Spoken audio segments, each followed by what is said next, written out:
Hollywood itself is a word. The word is interesting because it's a word that comes from a pagan.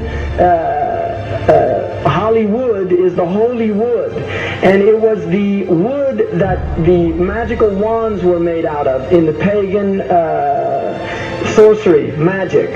And these wands were believed that the sorcerers that possessed them could put people into trances and control them. This is part of, this is symbolic, but it's also important to understand that part of what Hollywood literally does is it puts people into trances. It's a dream state. They call it the dream machine in the United States.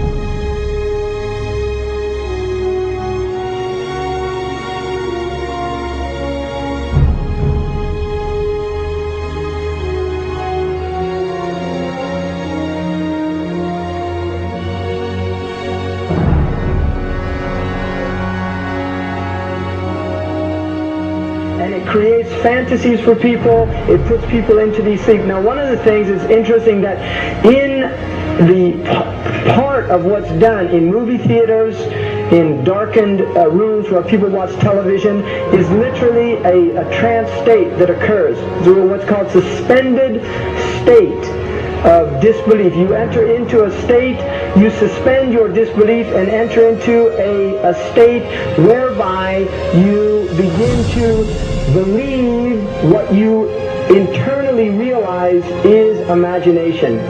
It's falsehood. Films are magic. It's just magic. You go and you watch these things and people get caught up in them. People cry during films, all this catharsis that takes place in these things. Many of the films, and this is an important element in the control mechanism, is literally allow people to go and have certain type of catharsis as a purging experience, which Aristotle talks about the necessary element. One of the necessary elements of tragedy is to create this cathartic experience.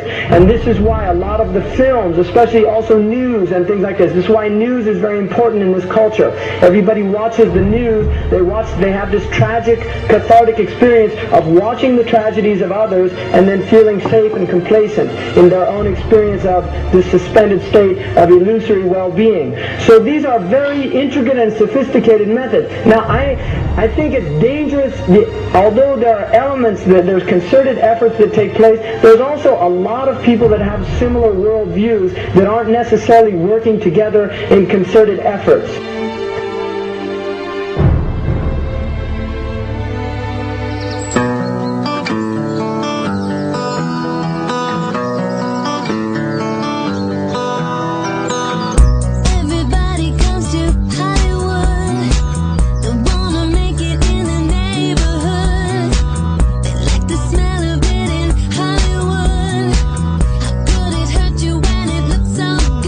Shine your light now.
not supposed to be up here. Looking at that? I just wanted to know. Yeah. Well, you're old enough, I suppose. You should know the story. Okay, here we go. It was 1832. On a night much like this.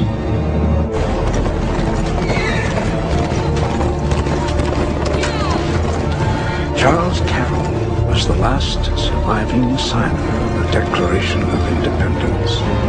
He was also a member of a secret society known as the Masons, and he knew he was dying. He woke up his stable boy in the middle of the night and ordered him to take him to the White House to see Andrew Jackson, because it was urgent that he speak to the president.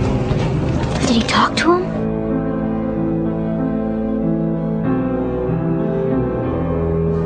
No, he never got the chance. The president wasn't there that night. But Charles Carroll had a secret. So he took into his confidence the one person he could. My grandfather's grandfather, Thomas Gates. What was his secret? A treasure. A treasure beyond all imagining.